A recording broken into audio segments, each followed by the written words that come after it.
All right. Greeting, folks. I am here with the first of what I plan to be many videos dedicated to mathematics and computer science.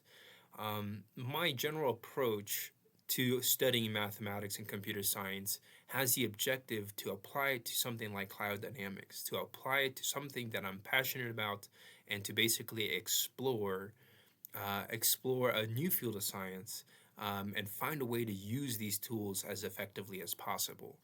And so I think that's something that is universally valuable for anyone who's trying to learn math and or computer science is that you basically want to make sure that you're not only learning the concepts, but you're actually using them with a given objective or a given purpose.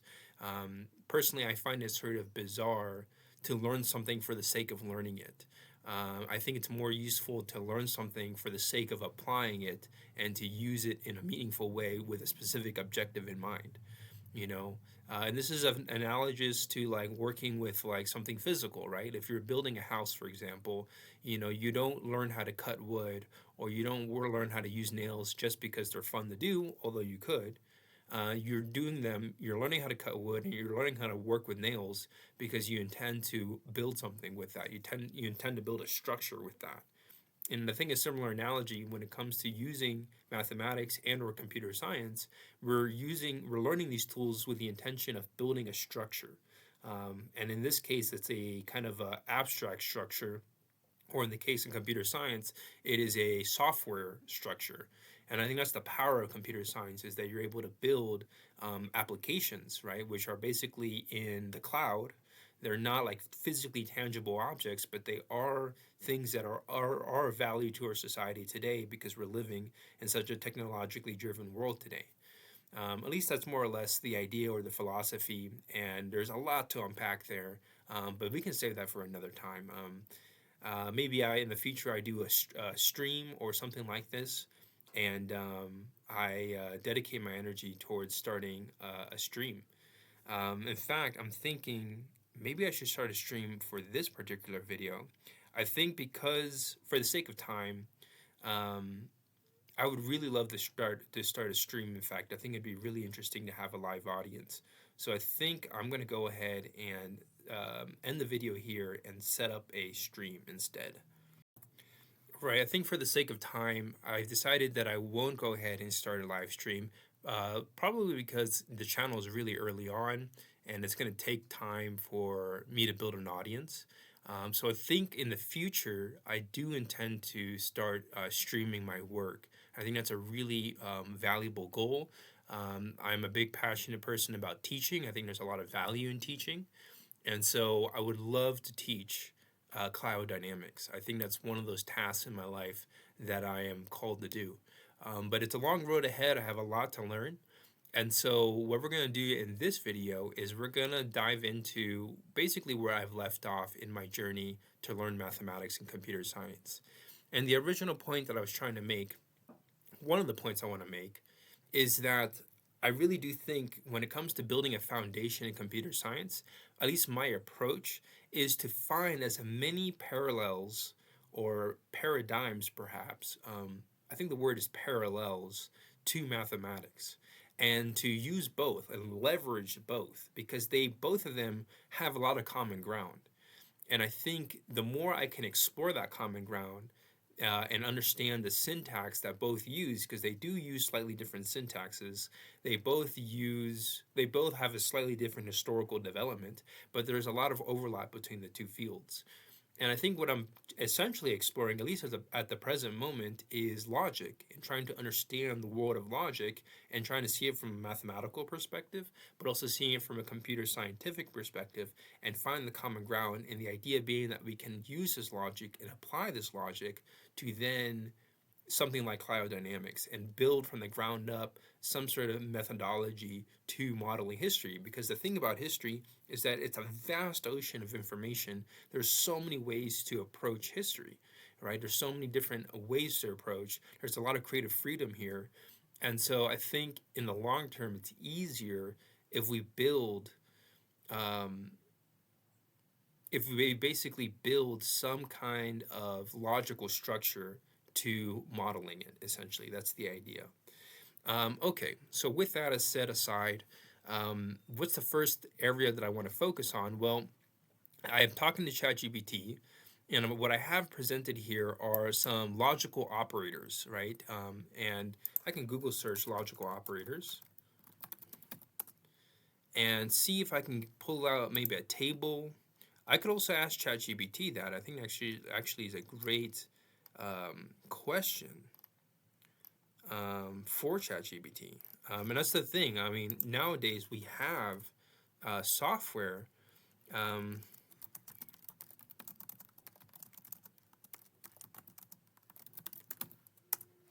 and so I think there's a lot of potential here to learning something like cryodynamics or any field of science that you want to explore, using AI as one of these tools as a leveraging tool. So I plan to use AI quite a bit to learn and to sort of self teach. But basically, we got a bunch of logical operators, and these are basically statements that are either true or false. They're Boolean in nature. Boolean are either true or false. I can look up what Boolean means, what the official definition of Boolean is. But my understanding of Boolean statements is that they denote a system of algebraic notation used to represent logical propositions by means of the binary digits 0 for false and 1 for true, especially in computing and electronics. Okay, that's the official definition. But the way I understand Boolean is that they're either true or false. Here is an AI response that says, a Boolean is a fundamental data type in computing that can only have one of two values, true or false, representing logical truth values. And so you can tell already that, like, when it comes to computer science, there is a big foundation of logical statements, a logical structure that overlaps with mathematics as well.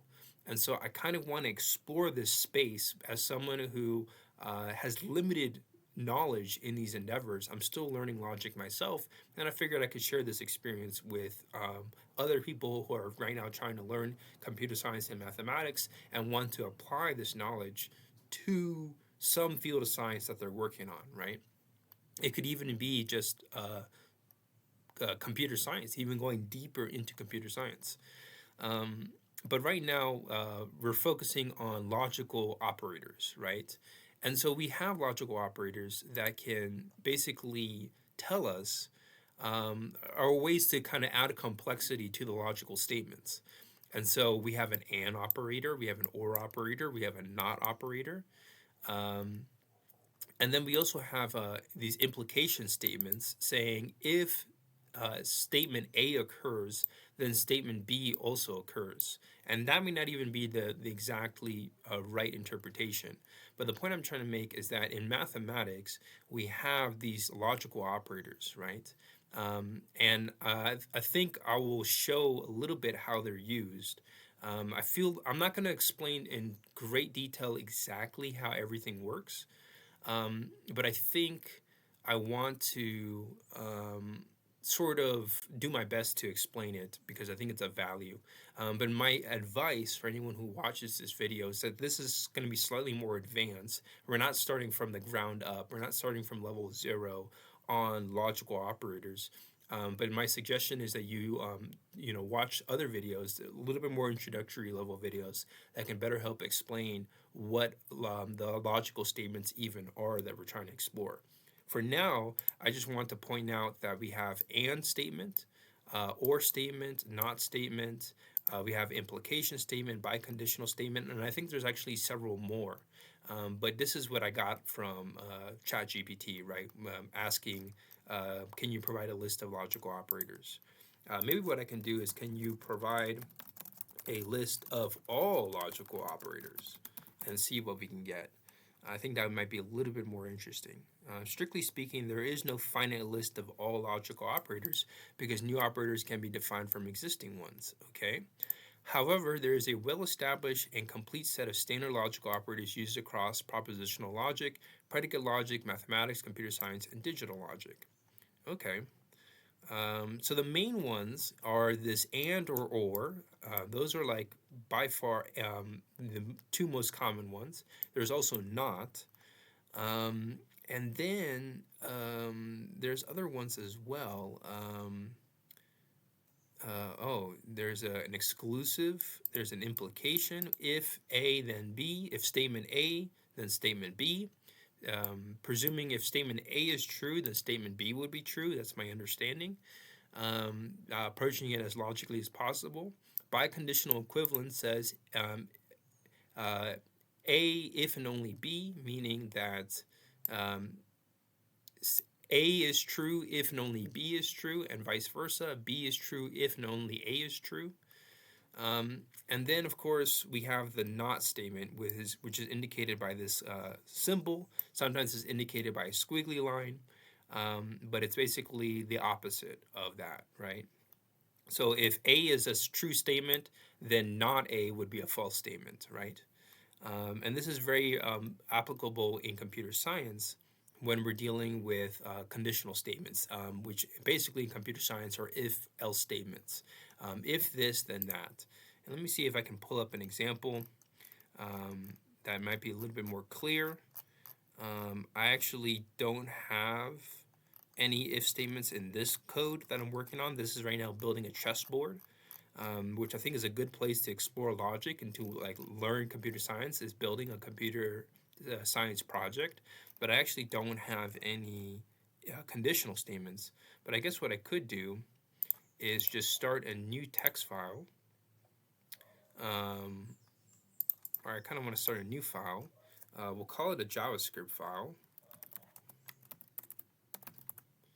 And basically, a conditional statement is basically, in computer science, is like, if A, then, return, if A, return true, something like this.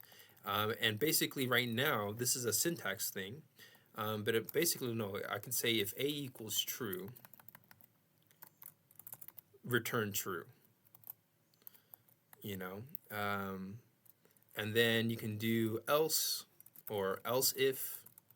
I can do else if A equals, if B equals true, return false, right? This is like computer science 101. This is one of the first things you learn. These are conditional statements. And I think one of the areas that can help to better understand conditional statements is to explore the raw logical nature of them, and realize that these are logical statements, fundamentally. And so that's kind of what I'm trying to do right now, is look at the logic, because logic has its own sort of syntax.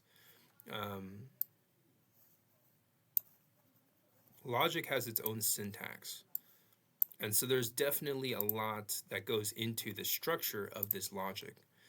And so what I was going to do, one of the things I was going to do is basically like talk about these different symbols. These are the mathematical symbols, right? So the and statement is the mathematical symbol. The or statement is a mathematical symbol. And then we have the not. But in computer science, it's slightly different structure.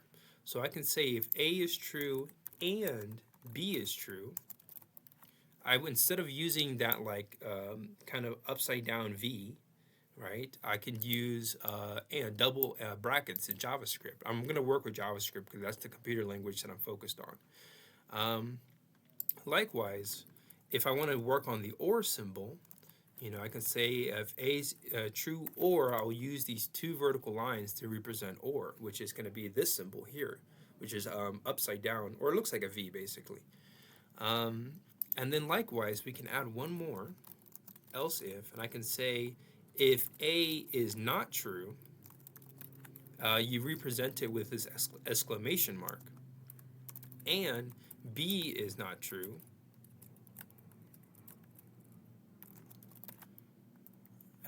we can then return, some other value, return false, or maybe I can just say return nothing, something like that. Or I guess technically it'd be more like return null, or return undefined or something like that. But the point I'm trying to make is that, these logical statements are universal to both mathematics and computer science. Mathematics happens to use these symbols that you see here in this upside down V, this V. It has this kind of strange kind of jagged line, but you can also use the squiggly symbol, which is this symbol here on the bottom there, if you can see that, and then realize that those concepts are interchangeable with the computer science syntax, right? The computer science way of doing it, which would have the double and, or the double vertical lines for or, at least in the case of JavaScript, or not would be indicated with this exclamation mark, not equal, right? And so I kind of wanted to establish that initial idea. This is one of the first things that you can do when it comes to learning logic, are these logical operators. Okay, so I hope that made some sense. I'm learning it as much as you're learning it, so my explanations are part of that learning process. But I hope you're able to get some general understanding, and understand that the main takeaway right now is that logical operators are universal to both mathematics and computer science both, but they have slightly different syntaxes. And syntax, by the way, is really just like the linguistic structure. In this case, the syntax is the arrangement of words or phrases to create well-formed sentences in a language. And so we're learning the structure of statements in a computer language, for example, or the structure of statements in a mathematical language, and realizing that both are universal, both have universal properties in their relationship to logic, to the fundamental nature of logic. Or a better way to put it is that logic is universal to both math and computer science, but they have slightly different syntaxes. And that's the main takeaway I have, and I really hope that makes some general sense. Okay, so we established that. Now what I want to do is show you the problem that I actually been working on, or I'm just starting to work on it, and I figured we can work on this problem together. But here it is. We have two different things that we can do. It says use logical equivalences, such as, oh, I forgot to explain what this arrow is as well. Basically, when you have an arrow between two different statements, you're saying if, then statements. So if P, then Q. And I'm assuming like if P is true, then Q is true. That's my understanding. And then we have this kind of a two-sided arrow, which is apparently it's the same as equivalence. And this is what you can see here with my conversation with ChatGPT. It says, for writing, typing, CS, and math discussions, treat this two-sided arrow and the triple equal sign as interchangeable. And the triple equal sign stands for equivalence relations between formulas or between logical statements. They basically use logical equivalences if then Q is equivalent to not P or Q, and P if and only if Q equivalent to this complicated statement, which is saying not P or Q and not Q or P, to rewrite the given statement forms without using the symbol if then and if only then. And then we could do the same thing again, except we're changing something else, and we're saying use the logical equivalence. P or Q is equivalent to not P or not Q, to rewrite each statement form using only and not. And so this is the statement. This is the actual logical statement that we have, which is basically saying if P then R, if and only if Q then R, right? And I can write it out in English, if P then R, comma, if and only if Q then R. If P then R, if and only if Q then R. And so the idea is to then translate this statement into its equivalent logical equivalences, such as not P or Q, or this more complicated statement that you see here. And so the question I asked is the question I asked ChatGPT is, now why is P then Q equivalent to not P or Q? First, let me guess what the second statement is saying, and you correct me on it / verify if my interpretation is true. Not P or Q means that not P or Q are viable options. I don't see how that relates to if P then Q. If P then Q implies that if P is true, then Q is true for the statement to be true, right? If not P is true or Q is true seems completely unrelated, frankly. And so the idea here is to understand how the if and then statement, if P then Q,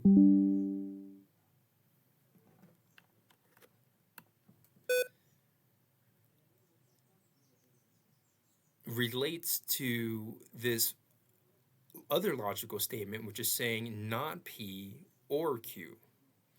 And you need one of the two to be true for the entire statement to be true. That's kind of the takeaway. Not P or Q, or in this case, probably not P or R, right? It's basically saying for the entire statement, I'll put the entire statement in parentheses. For the entire statement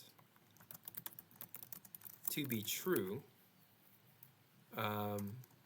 either, since it's an or statement, either not P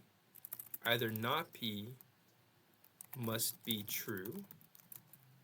In other words, P must be false, or R must be true. For the entire statement to be true, either not P must be true, in other words, P must be false, or R must be true. I hope that makes sense. And this apparently is equivalent to the statement, if P, then R, right? For that to be true, it can go like this. It can go like this. If P is true, then R is true. What I don't understand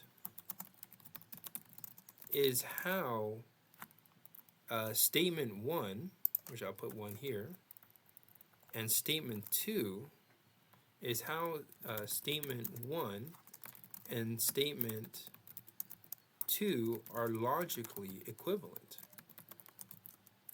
They seem somewhat unrelated, right? And so this is like the fundamental logical problem, and this is the nature of logic, is that logic has a bunch of rules, and these rules are very, very specific, and it makes you wonder, where did this even come from? And presumably it came from philosophy. I think it's a great question to ask, and I think as a learner, I find a lot of value in understanding not just why something is, or how something is, but understanding like its origins. Where did this origins come from? And so maybe that's a question that we could ask.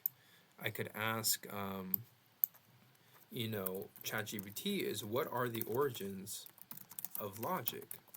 Why is logic so specific with its structure, especially the nature of logic, or the nature of logical language, such as the use of logical operators. And this is what I hope to provide from this channel, is basically provide something that I don't think is fully available in school, because often when you're working with students, you're in a classroom, you're working with a group of people, and time is money, and everybody's working, and so like you're kind of on a fixed schedule, and it's like these questions that I think that are some of the most valuable learning questions are the kind of questions that you would get if you had a private tutor. right? So, this video series is going to be long, but it's going to be thorough.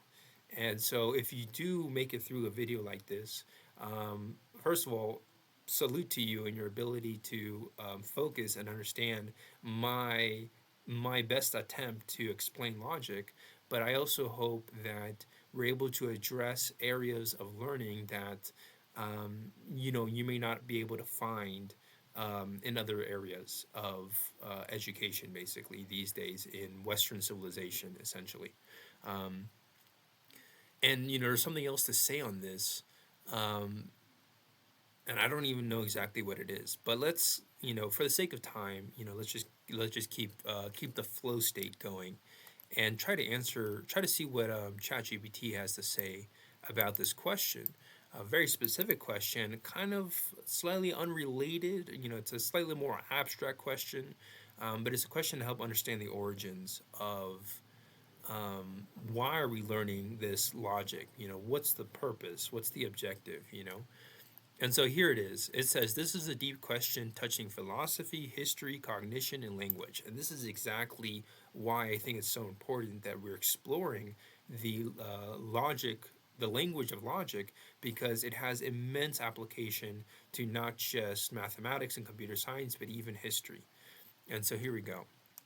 I'll answer it in two parts: the origins of logic and why logic has such a precise operator based structure and language. The origins of logic. Practical human reasoning pre-formal. Logic did not begin as symbols or operators. Now I remember what I was going to say, is that this is an opportunity for to share this experience with other people. So, because I find it very difficult to learn this stuff solo, and so the idea is we can share this experience together, and you can learn, I can learn, and we can all learn.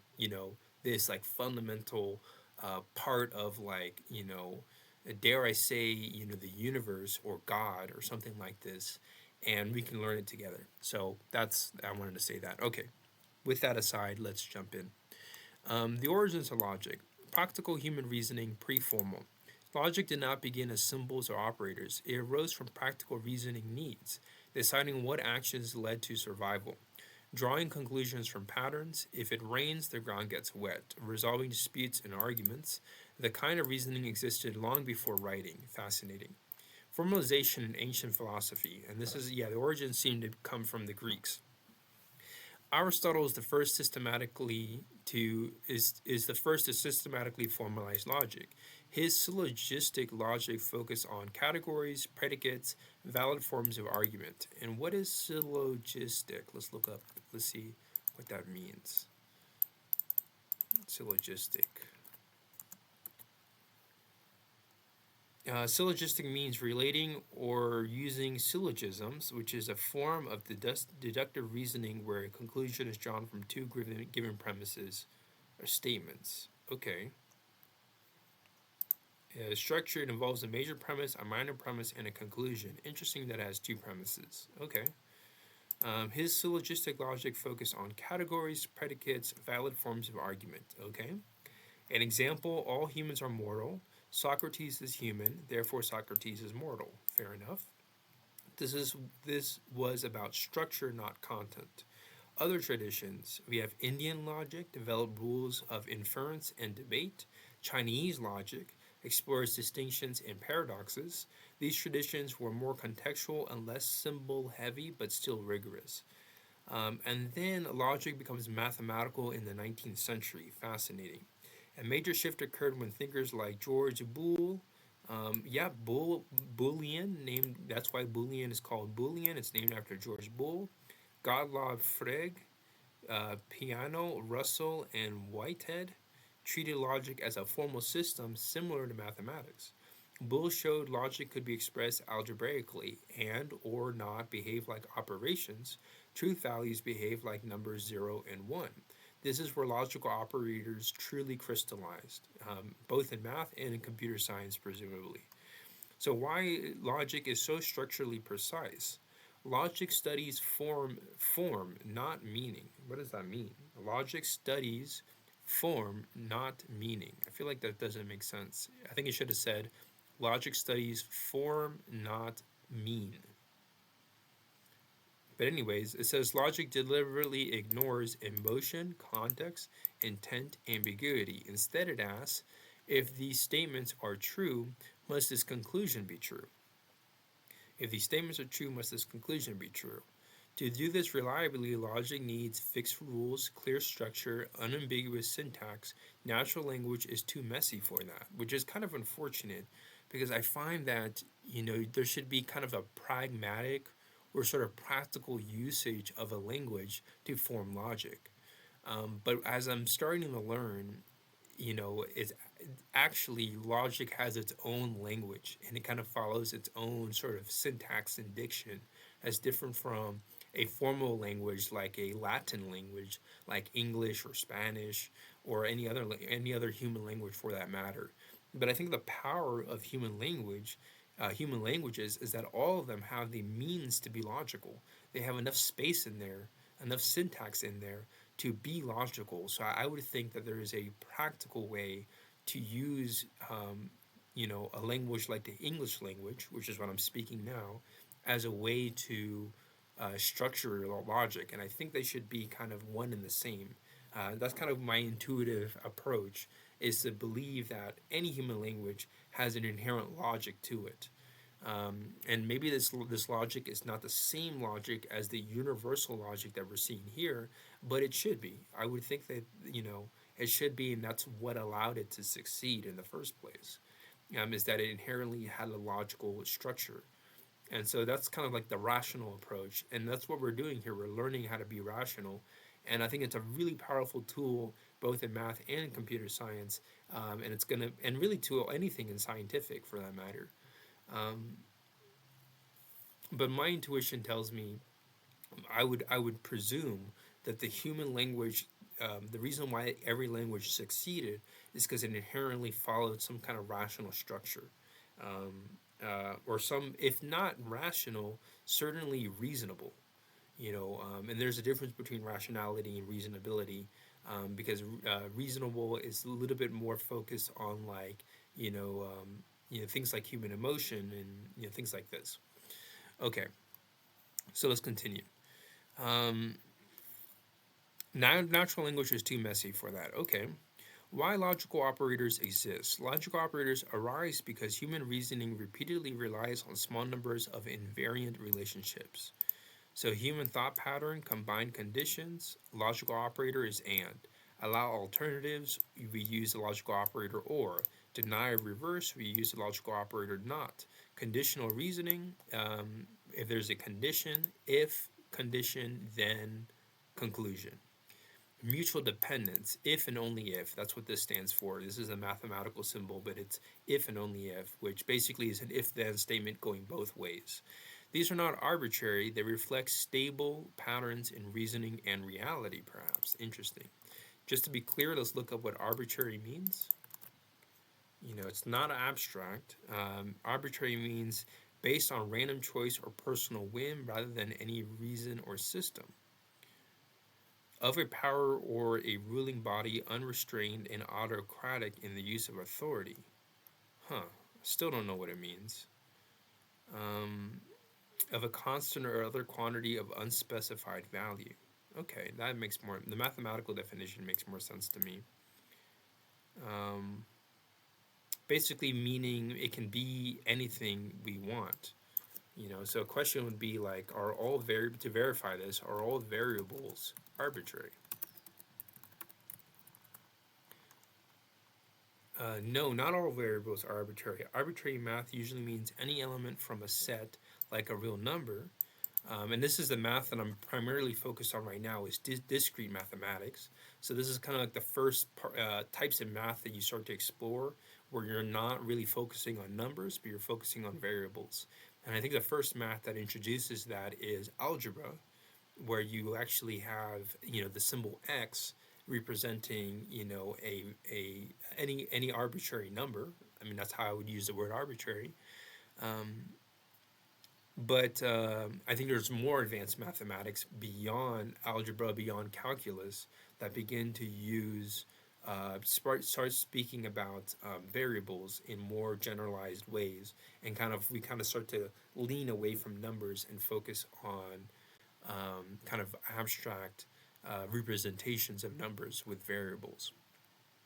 And so, anyways, here it says, no, not all variables are arbitrary. Arbitrary math usually means any element from a set, like any real number, while a variable can be arbitrary but also specific, dependent, independent, or constant, depending on context like experiments. Okay, so they can be dependent or independent variables or equations, such as parameters and equations.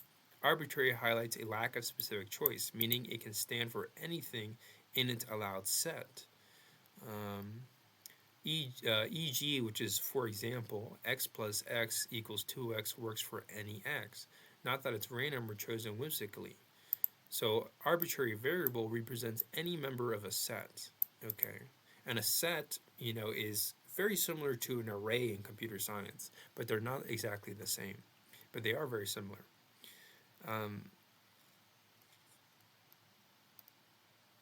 But there actually are some fundamental differences. But anyways, for the sake of this video, I really want to focus on this problem and see if we can try to solve this problem and get to the bottom of this problem. All right. Anyways, let's continue reading. We're almost done here. I think I might even stop here. As far as answering the origins of logic, I think we've covered a lot here.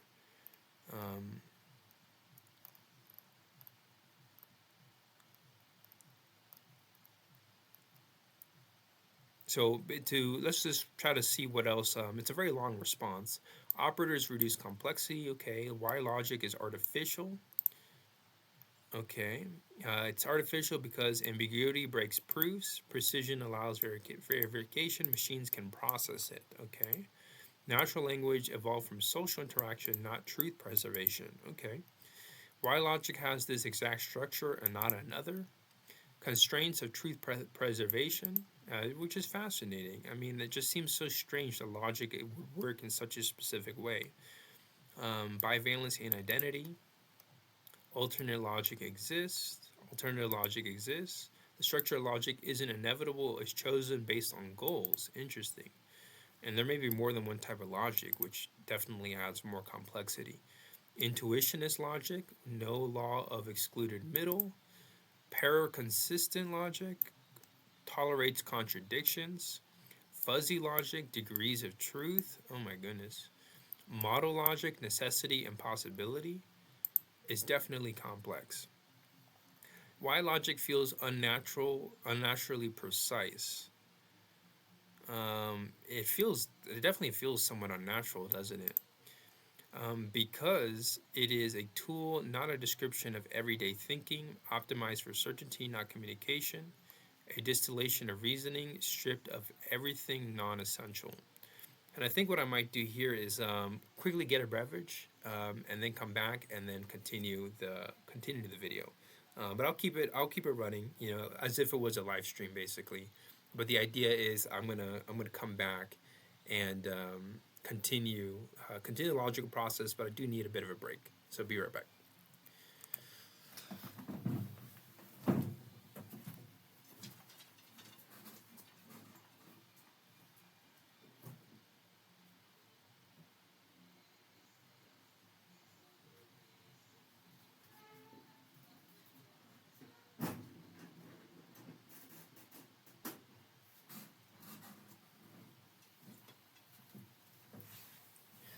Okay, I'm back. Hopefully that didn't take too long. If you're still here, props to you. But this is definitely like a long format, which is really why I think, this format is best served as a stream. But for the sake of me kind of just starting this video series, I won't stream this one.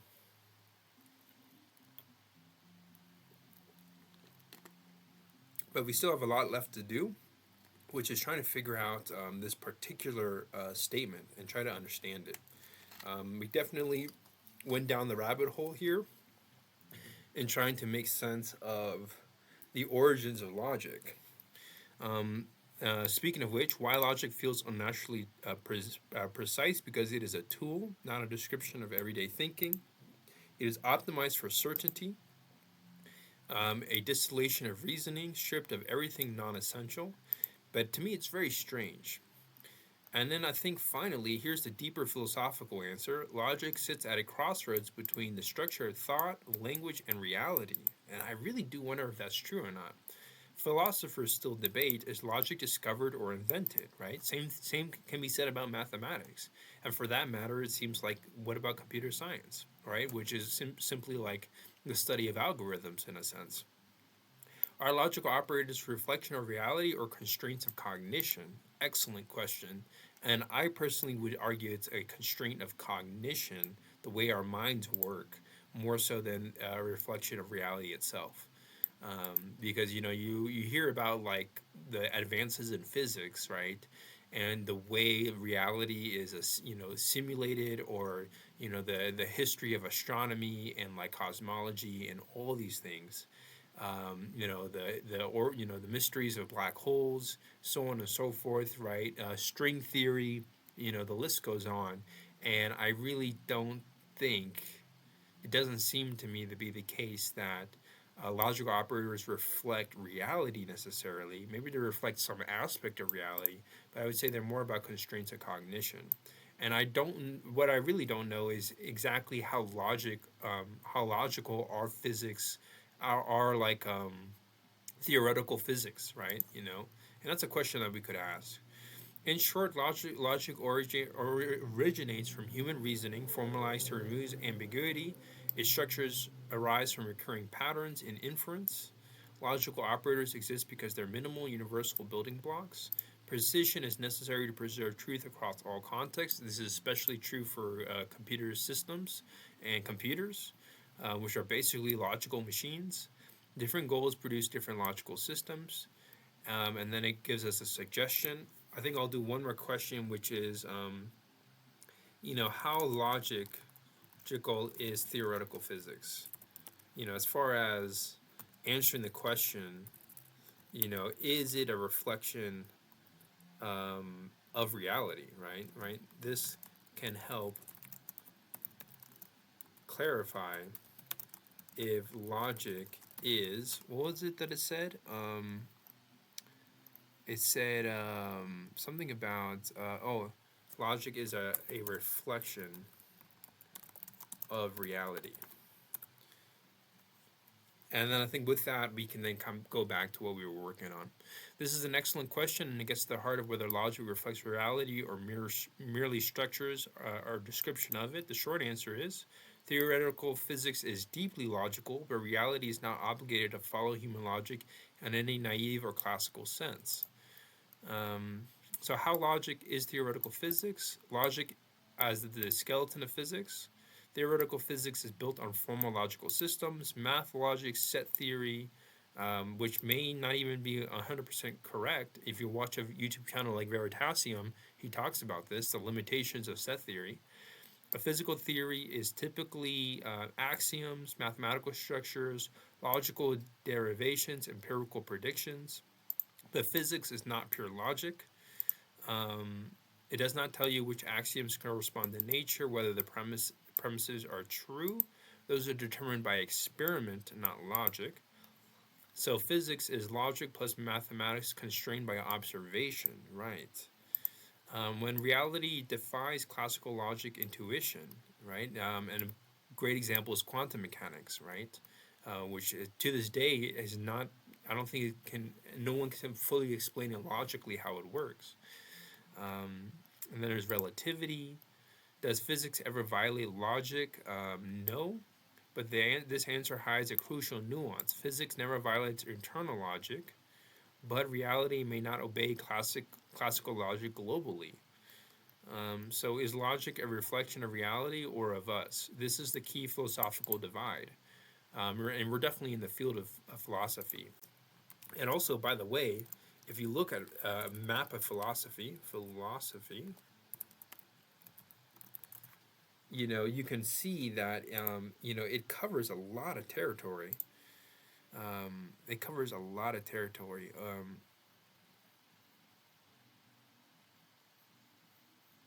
Here we go. But you can see that, like, there's an area of metaphysics, There's a philosophy of mathematics. There's a philosophy of science. There's a philosophy of physics. There's a philosophy of science for realism and anti-realism. Philosophy of science reduction causality. There's a philosophy of biology. There's a philosophy of psychology and cognitive science. Decision theory, confirmation theory, epistemic logic, and rational behavior. And so this is a fascinating map because it just goes to show you how diverse philosophy really is. And whether it's mathematics, computer science, another field of science, they all fall under this map somehow. And so I just wanted to point that out. I think it's just interesting to know that philosophy seems to be the most advanced cognitive tool developed by human beings, it seems. And that may not even be, I don't know if that's true or not, but my impression is that it's like, given how rigorous it uses logic, it seems to be a very powerful cognitive tool developed by humanity. But that's not the philosophy that you typically hear about. You hear about philosophy more like, you know, questioning the existence of God, finding meaning and purpose in life. It's not the type of philosophy that is like a focus on like very strict logical methodologies, right? But it just goes to show that there's a lot more to philosophy than what our kind of mainstream society seems to understand. And I simply wanted to point that out. I think that's very relevant when the AI says this is the key philosophical divide. View one, logic reflects reality, realism. It doesn't seem to be the case. Um, Universe has an inherent logical structure. I mean, this is the argument, one of the arguments for the existence of God, that God is like a logical inevitability, and I would agree with that statement, especially given the nature of mathematics. Mathematics and logic uncover it. The unreasonable effectiveness of mathematics. I mean, this is like the essence of mathematics. It's so powerful. Physics success suggests this view has teeth. I'm not sure what that means. I think they're trying to say physics has the success. Physics this suggests physics success suggests that this has some inherent truth to it. View two is logic reflects human constraints, instrumental. View three, co-evolution, which is a middle ground. And I mean, when we think about how our minds were formed, the bioneurology of the human brain, there's a lot of logical things that are going on there. If you look at natural selection and the way nature evolves, there's a lot of logical things that seem to be going on there. So yeah, maybe there's a bit of both.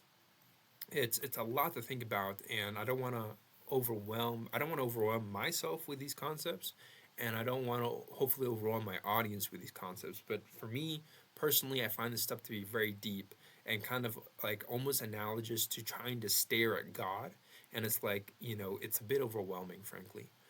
um, so anyways, why physics suggests logic is not arbitrary, a crucial asymmetry, final answer. Here's the condensed final answer, because I'm not going to read all of this, but I highly encourage you to ask these same questions to ChatGPT. But for the sake of my attention span, we're not going to cover all of these statements and answer all of these questions in one go. We're still trying to focus on this problem over here, and I want to get to that and kind of wrap up the video with that. But the final answer, condensed, is that theoretical physics is deeply logical. Logical structures or theories. Logic structures are theories on physics. Reality does not violate logic, but it may violate our intuitive logical categories. Interesting. That might be a reference to category math, category theory. The success of physics suggests logic is at least partially reflective of reality, not purely arbitrary. And different physics regimes may demand different logical frameworks. And it makes you wonder, like, where's the future of humanity going to go with all this information, right? If you want to go further, we could explore, more things. Okay. So far, we've answered the origins of logic. Hopefully, I gave you some insight to that. And we also answered if reality is, or if logic is a reflection of reality. And we try to approach that using theoretical physics, and answering the question of how how logical is theoretical physics, given how it is probably, my understanding is that it's the most profound theory of reality that we currently have. But there may be a breakthrough in biology or perhaps possibly chemistry. Who knows? But I think physics. As the saying goes, biology is applied chemistry, and chemistry is applied physics, and applied physics is mathematics, right? Or excuse me, applied mathematics is physics. Okay, so there's all of that.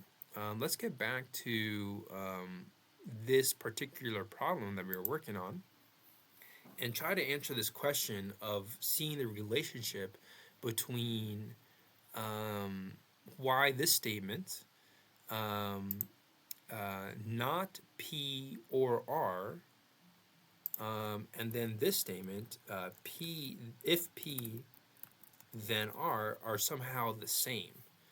And this is what it says. This is an excellent question because you hit the exact point where natural language intuition clashes with formal logic. Yeah, I can definitely, I couldn't help but notice. Your confusion is 100% reasonable. Let's go step by step and separate English meaning from logical meaning because the equivalence, if P then Q, is equivalent to not P or Q, is not obvious until you look at it the right way. Okay. First, your interpretation of not P or Q and the correction. You said if not P or Q means that not P or Q are viable options. That's close in syntax, but not in logical meaning. The correct logical reading is at least one of these is true, not P or Q. Importantly, it does not mean choices, it does not mean options, it does not mean either or in a practical sense. Logic or the logical operator or means inclusive or, one or the other or both. What if P then Q? What if P then Q really means? This is the key. You said if P then Q implies that if P is true, then Q is true for the statement to be true. That is partly correct, but incomplete. Formally, the statement if P then Q is false only in one case. Yeah, this is something that I remember learning, reading a discrete math book. It said the statement if P then Q is false only in one case. P is true and Q is false, which I don't understand why it is. And it's in all other cases it is true. This is crucial. So if P is true, then Q is false somehow makes the entire statement false. I don't really understand that. Here are truth tables, which are basically a way to look at all the different scenarios of whether P is true or Q is true, P is false or Q is false, P is true or Q is true, and looking at all the different combinations to see if this entire statement, which is in parentheses, is true or not, or is true or false. And so here's the truth tables. Let's put both statements side by side. So P and Q. If P is true, Q is true, then if P then Q is true. If P is true and Q is false, then this statement is false. I'm not even sure what the statement is even trying to say. If P is true, then Q is false.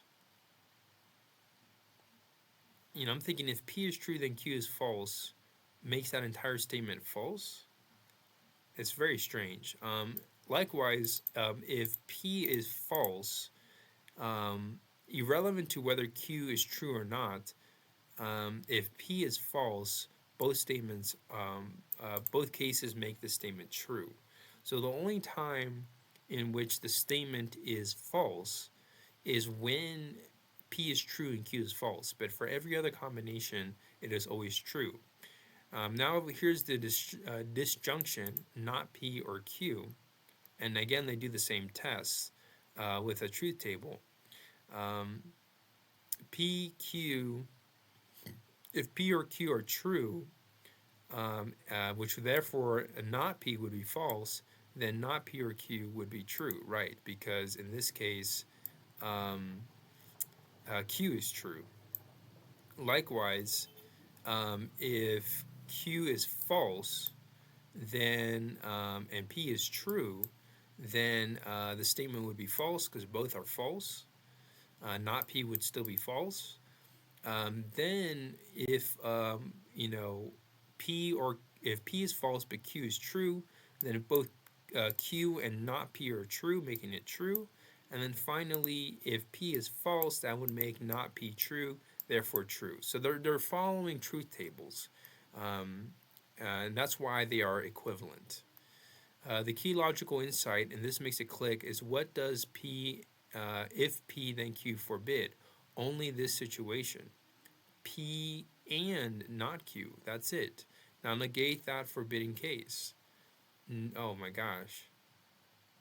And apply to Morgan's law, which basically is kind of like factoring in the not value. So not would be true for Q. Oh,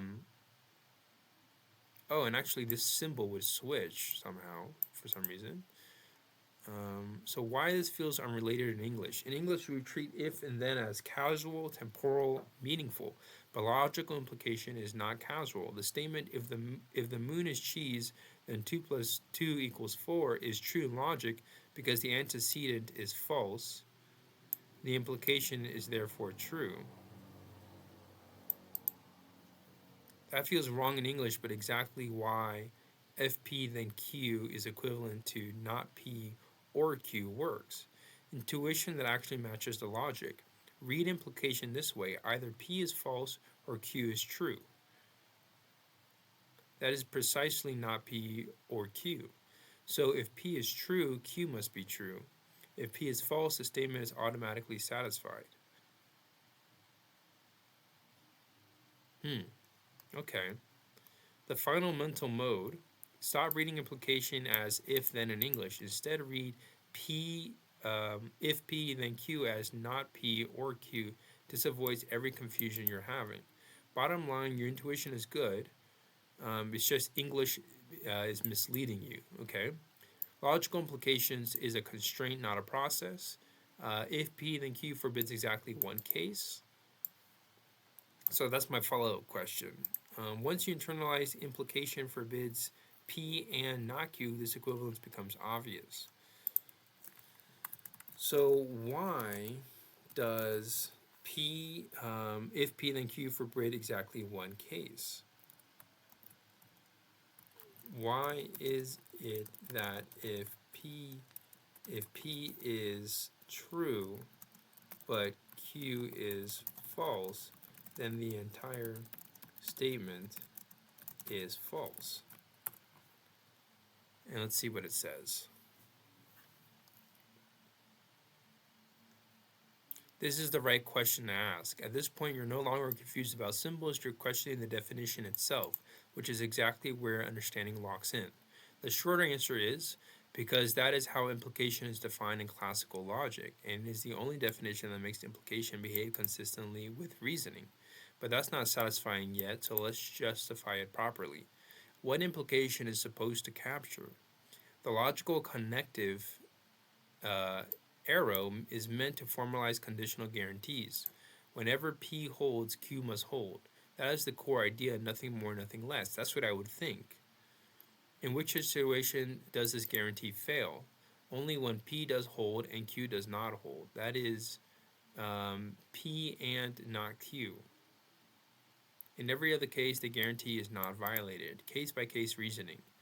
So case one, we're gonna check this statement. P true, Q true. If P then Q, what I'm trying to say is we're gonna check every scenario of this statement, this conditional statement, to see how whether or not it's true or false actually works. So if P then Q, P happened, Q happened, promise kept, that's true.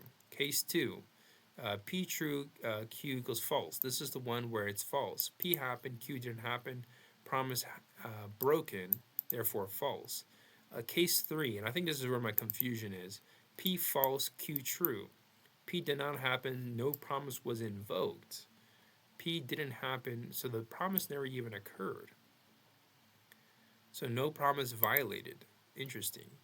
This is the only assignment that matches the intended meaning. Okay, so if P is false, doesn't necessarily mean that if P then Q is false, because if it's initially false, if P is initially false, then the promise wasn't even invoked. And you can think of this conditional statement as a promise, basically.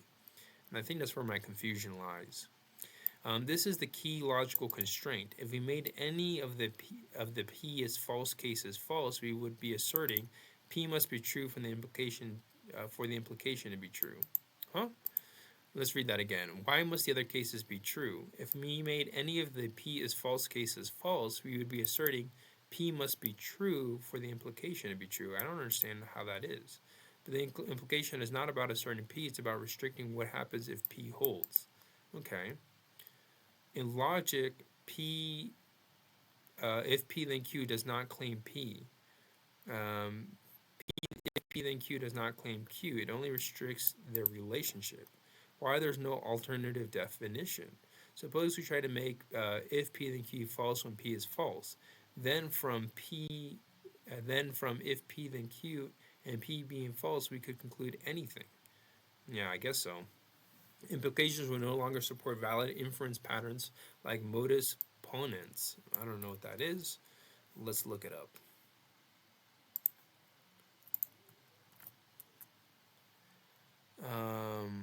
Here's the Spanish version. Let's see. Let's read it in English. Modus ponens is a fundamental rule in logic. If you have a conditional statement, if then Q, you know the first part.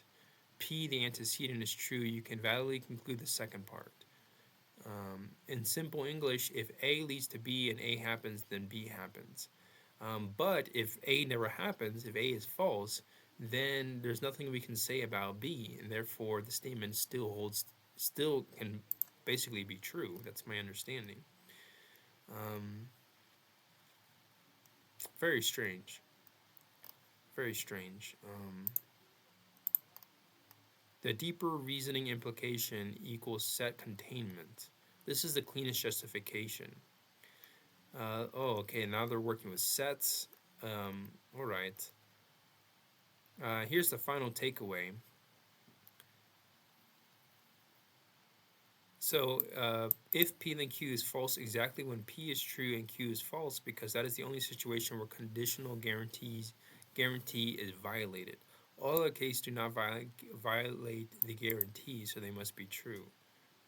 And I think the one that made most sense to me is these. Case 3 and case 4, if P didn't happen, in other words, if P is false, no promise was invoked. So the statement somehow is true. I'm tempted to ask it one more time, but for the sake of just like my mental stamina here, I think I might hold off on that.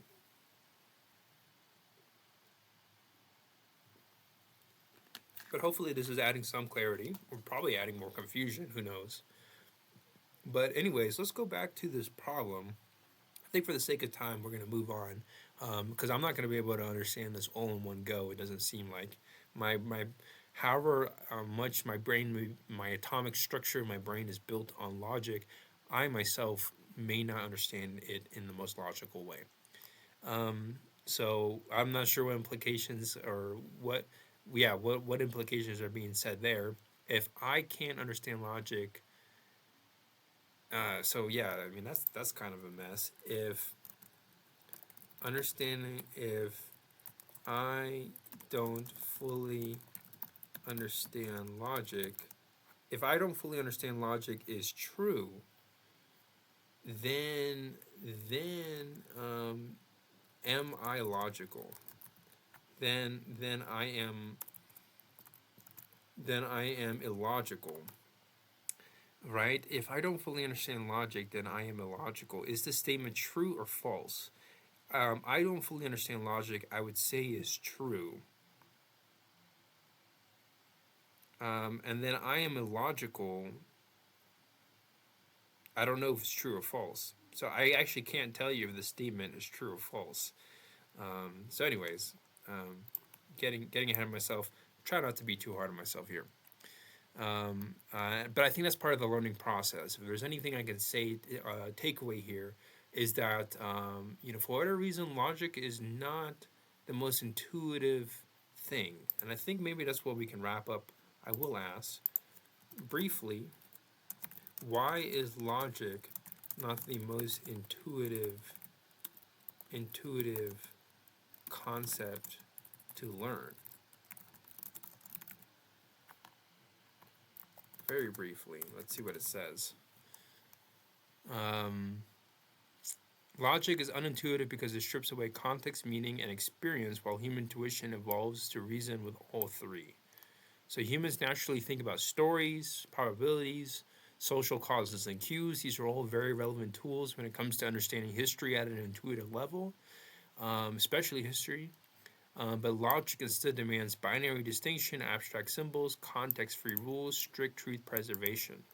And so it's going to be really interesting to see where this journey takes me, as far as and it takes us, I should say, whoever is along in this journey with me, including people like Dr. Peter Turkin and other cloud dynamicists, of how to merge this kind of logical world with the human reasoning world, right, or human intuitive world. Um, so learning logic feels hard not because it's unnatural, but because it's more precise than everyday thinking and counteracts our intuitive shortcuts. Maybe that's what it is. Okay. So, anyways, I think we got some clarity at the very least for why these two statements are the same. This statement, not P or R, is the same as if P then R because the very inherent structure of if P then R is such that they have the same truth tables, basically. So, anyways, we're going to use logical equivalences. If P then R is equivalent to not P then R, okay. If P if and only if Q is equivalent to this statement, to rewrite the given statement forms without using the symbol if then and if only if then, if and only if actually. So to be clear, we're trying to get rid of the arrow and we're trying to get rid of the double-sided arrow. That's the idea. Okay, so pretty straightforward. So let's see. What's the first thing I can do?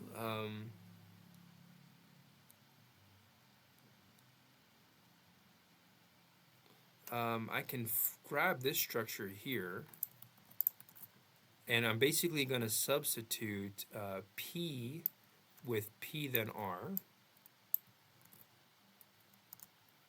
and then Q with Q then, if Q then R, okay. That was former P, and that was former Q. Basically what I'm saying, I might do it, I might change this to like, A and B. We'll do that. We'll make it A and B. But basically, I'm saying that P equals A if A then R. And then I'm saying Q is equal to B if then R, okay? And so all we gotta do is to replace P and Q with these values.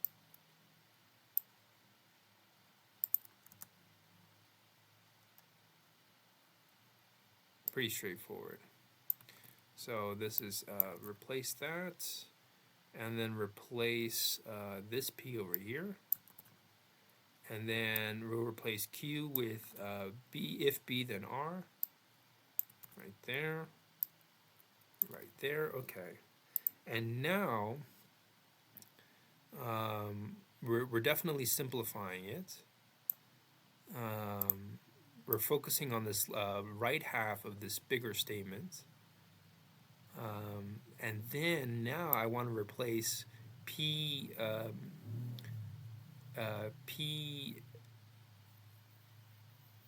basically if P then Q, replace it by not P. So basically, this will become A, and this will be OR. And same thing here. This will be not B, and then OR R. Okay. Well, actually, I mean, I won't change the left side, but I will change the right side. That's what I meant to do.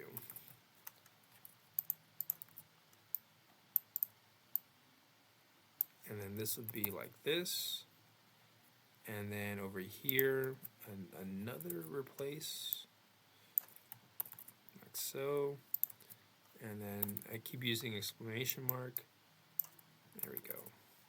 So basically, I'm going to replace, so basically the final statement is this whole thing. And then I guess I can use Morgan's law and maybe clean it up a little bit. I think there was an example of Morgan's law that was shown here. Maybe not here. Maybe it was in the other conversation, I think.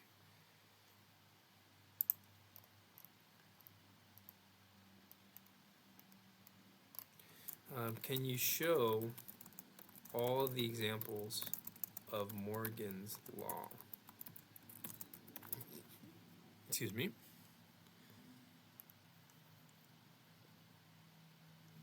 Yes, and I'll be precise and complete. Let's see here. Okay. Okay, here we go. So law 1 is negation. Law 2 is negation of OR. Okay, I think that's what we're going to be working with. Negation of OR. See, they keep flipping it. I'm not sure why, but I'm just going to trust the logic. I'm not going to like sit here and fully understand it. So the first thing is that it's going to be A. It's going to be now A and not R. Okay. Or, so A not R, or not B or R. Like so. And then we'll do the right side. This is going to be B and not R, or not A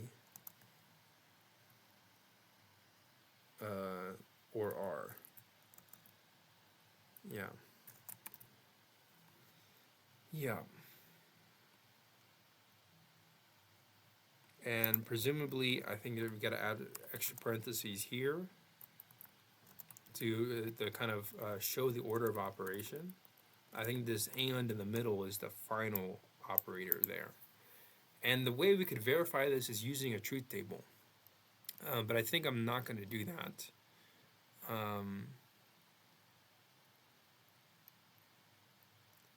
it looks like we also did part B here, which is to rewrite each statement form using only and not. And that was because of Morgan's law. Oh, actually, no. We also have these or statements here. So so logic is very complex, I have to say. Now, I can't help but wonder, like, what is the kind of long-term application of all of this? And I think the best answer is probably with computer science. I mean, with technology, with something like building artificial intelligence, is being able to understand the nooks and crannies of the logical operators. But outside of that, I don't see what the long-term application is for learning things like this. Because like it's infinite, right? The possibilities are essentially infinite. So, you have so much to learn. And it's like, you're not going to be able to understand all of it. Of course, you only have so much time on this earth. And so, what is your objective? And I think this kind of circles back around to what I would consider to be the part of this YouTube channel, which is dedicated to this idea of applications of math and computer science. We're not simply studying the full theory of math and computer science. We're studying the applications of both and figuring out how to grab information and knowledge from these areas and apply them to something a bit more tangible, which in this case is cloud dynamics. And so at the present moment, I'll ask myself intuitively the question of what can we do with this logic? And I can't exactly tell you what it is right now. I'm not sure. But my best guess is that it has something to do with the structure, with the nature of building some kind of either program or algorithm that can find pattern recognition in data, and maybe just simply follow conditional statements in computer science. Maybe the easiest application. And if we do have to work with something as complicated as this, a logic statement as complicated as this one, apparently this here is the same as this up here, right? Which is absolutely incredible. um, we at least have some practice in doing that. But I think on this note, I'm going to wrap up the video here. Thank you so much for tuning in and listening. I hope this was of value to you as far as learning logic. But I will end this video with that question of, what do you intend to use this logical language for? What is, and for that matter, what modeling of history can follow or use as logical statements? And I think right now there's a lot of like options there as far as what can we model. But for now, I think it's really a matter of building the skill set, trusting the process, and I think intuition is going to be the guide here for us to figure out exactly what tools of math and computer science will we use in cloud dynamics. But on that note, thank you so much for tuning in. Hope this video is value. Comments and questions down below. And I look forward to hearing from some of you. And until then, I'll see you in the next video. And, happy studying, or I shouldn't say happy, but I hope you're finding value in studying history as much as you're finding value in studying math and computer science. And I will see you in the next video. Take care.